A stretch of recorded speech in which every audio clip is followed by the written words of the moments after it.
Our channel is supporting small business owners. The only thing I mentioned, like, all right, there's a collection or a charge off on my credit. What should I do? Should I just pay it? Some people think like, oh, it's only $50, let me pay it. That can actually hurt your credit, make things worse If in you certain pay it, situations.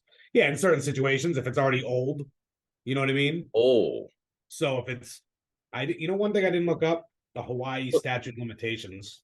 so what should you do if it's So it really depends on what it is, right? yeah, So in Massachusetts, I'm looking up your statute of limitations there. In Hawaii, so it's the same as here, 6 years. California's, I think, like 4 or something like that. So what happens is, let's say it's been on the credit for 5 years and 10 months. In Hawaii, they have 6 years to come after you legally to sue you for a debt. uh-huh. So what happens is, in 2 years, they're not going to be able to legally come after you anymore for it. Mm-hmm. And then after 7 years, it's going to drop off your credit. Okay, so it's already going to be gone Okay. in 14 months from that point. Now, the scoring on the credit doesn't, it gets scored by the last activity date. So activity date is the same thing as payment date. Okay. So if you made a payment on it 5 years and 10 months ago, that was your last payment when it went to collection. Yeah. You have all that separation of points that you're losing. If you make a payment today and pay it off, yes, it's going to show a zero balance, but it's going to be a paid collection from today. So it's going to actually hurt your credit and bring it down. Wow. Makes sense? And that could be $50, could be $5,000. Now, obviously, depending upon what they're doing and whatever the loan is, there are different options. One, Yeah. you may need to pay it.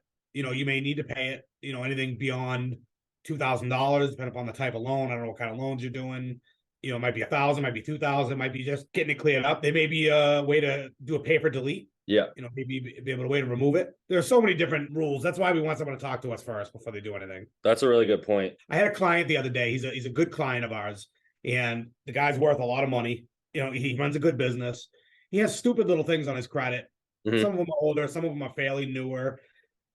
He sent me an email the other day and copied in his attorney and his CPA and says, hey, my attorney and my CPA told me to close these 2 credit cards. So they've done right by me all these years. I'm closing them. Mm-hmm. Now, I've told this guy many times not to close these credit cards. So I politely replied back and said, hey, listen, as good as they are at what they do, and I copied them in on it too, they don't know credit. So if that's the advice you're getting, it's bad advice. Like, I'm there to protect people.